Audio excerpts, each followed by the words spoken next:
Oi, casal! Tudo bem com vocês? E aí, pessoal, como vocês estão? Hoje a gente veio aqui para falar de um assunto sério com vocês.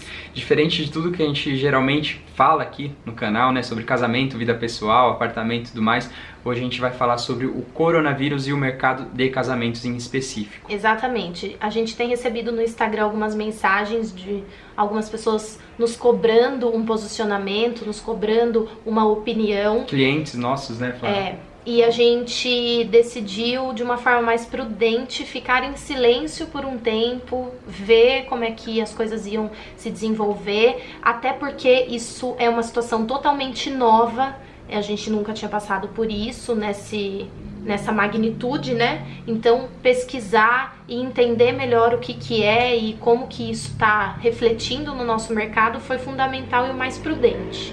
E essa semana chegou a um ponto que a gente viu que a coisa tá muito séria, a gente começou a ter que repensar várias coisas como empresa, e eu acredito também que você, como noivo, vai ter que repensar algumas coisas também. E é por isso que a gente veio aqui gravar esse vídeo e tentar deixar um pouco mais claro para você, cliente, e para você, fornecedor. Exatamente. Gente, primeiro ponto, acima de tudo, né, acima da relação entre a gente com o cliente, a nossa relação com o fornecedor, eu acho que o mais importante para a gente começar a dar um norte nesse assunto é falar um pouco sobre as leis. O que a lei diz, o que o Código de Defesa do Consumidor diz em relação a isso. O Código de Defesa do Consumidor ele é meio claro em relação a casos de força maior, e ele dá um entendimento em vários artigos e incisos e tudo mais, deixando bem claro que caso de força maior, o consumidor ele é a parte mais afetada. Por isso, em uma briga judicial e tudo mais, o fornecedor ele pode sair perdendo, ele pode sair em prejuízo muito maior do que ele imagina. Exatamente. A gente vai colocar em detalhes para vocês, links aqui na descrição desse vídeo para vocês acessarem. A gente não vai entrar muito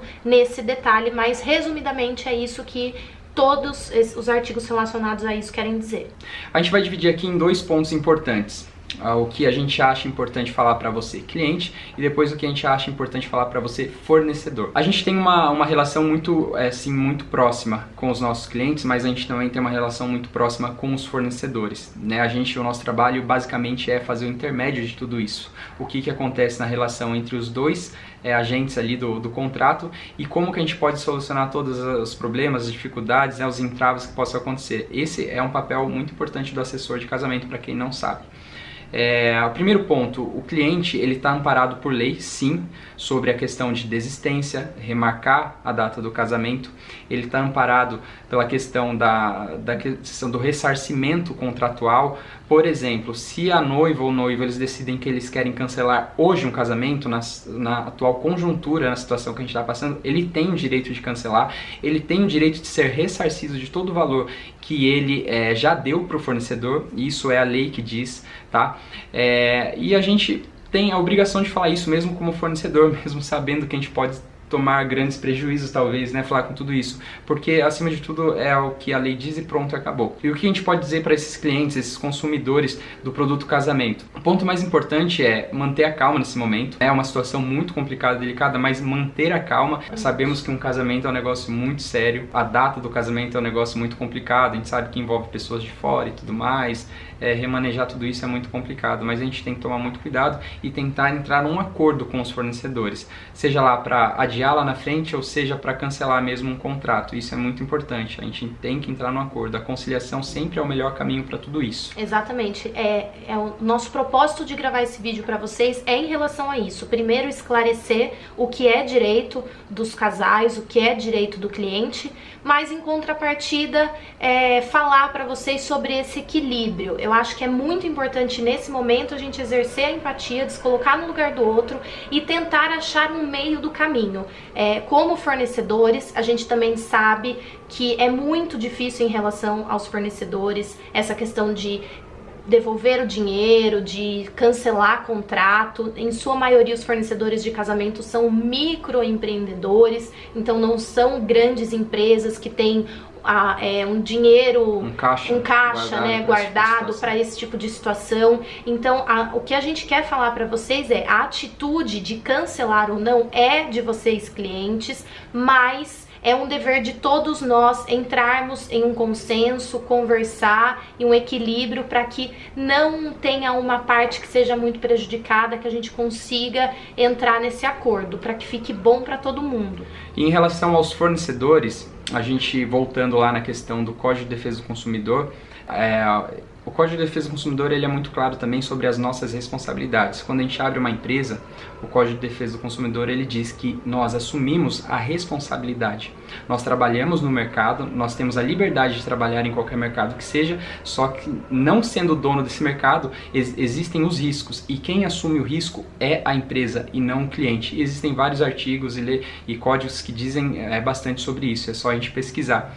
Mas, porém, a gente entendendo o lado de vocês também, a gente tá vendo vários fornecedores aí meio revoltados, falando bastante na internet, sim, querendo meio que induzir o cliente, pressionar o cliente. Eu acho que o caminho não é esse. A conversa, assim como a gente disse agora há pouco, é o melhor caminho, a conciliação, e tomem bastante cuidado com as suas atitudes. A gente está tendo bastante cuidado, a gente está sendo bastante cauteloso para que a gente não se prejudique, a gente não quer que nenhum fornecedor também se prejudique em relação a isso.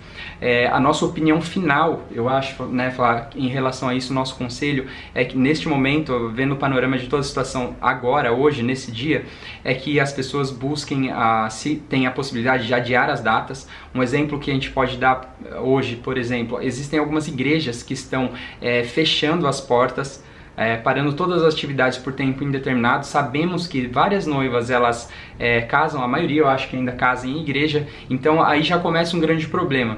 E tem várias outras coisas, vários outros serviços, talvez o fornecimento de matéria-prima para alguns. Então, para que não deixe isso para a última hora, atualmente nós não estamos com um problema de uma magnitude tão grande aqui no Brasil. Mas a gente tem que pensar que as coisas mudam de um dia para o outro. Podem piorar salvo também, os exemplos que a gente tem de outros países, que num dia morreu 1, no outro dia morreu 2.000. Então, gente, não vamos esperar acontecer isso. Então, a nossa dica, prudentemente, é que vocês remarquem os casamentos, os eventos, né, claro, se possível, tomem essa decisão para que a gente não chegue num ponto em que todo mundo fique desesperado. Sabemos que existem as questões das datas, né, do fornecedor poder não ter a data futura e tudo mais, mas nessa hora, todo mundo, eu acho que é importante que todo mundo ceda um pouco, todo mundo entenda, tenha a questão da empatia e saiba entender o momento de um de outro, e como uma equipe a gente tentar chegar num consenso final que tudo saia legal para todo mundo, né? Eu ia falar, a gente tem vários casamentos no final do ano agora, por exemplo, se uma noiva agora quisesse remarcar pro final do ano, a gente ia ter um grande problema com isso. Mas se a gente ceder um pouco ali, tentar pegar o casal também achar uma data específica que a gente possa e tudo mais, legal. A nossa dica para vocês é sempre uma conversa, é entrar em um acordo para que fique bom para os dois lados. É isso aí, pessoal. E se vocês tiverem mais dúvidas em relação a isso, deixem nos comentários, né, Flá? Para que a gente entenda melhor um pouco e a gente tente ajudar vocês, porque apesar de nunca termos passado exatamente por esse problema, a gente tem uma noção mais ou menos de como funciona tudo isso, né, a relação cliente-fornecedor, e eu creio que a gente pode somar para vocês em alguma coisa também. Exatamente, a gente fica à disposição de vocês para qualquer dúvida. Isso aí, pessoal. Tchau. Tchau, tchau.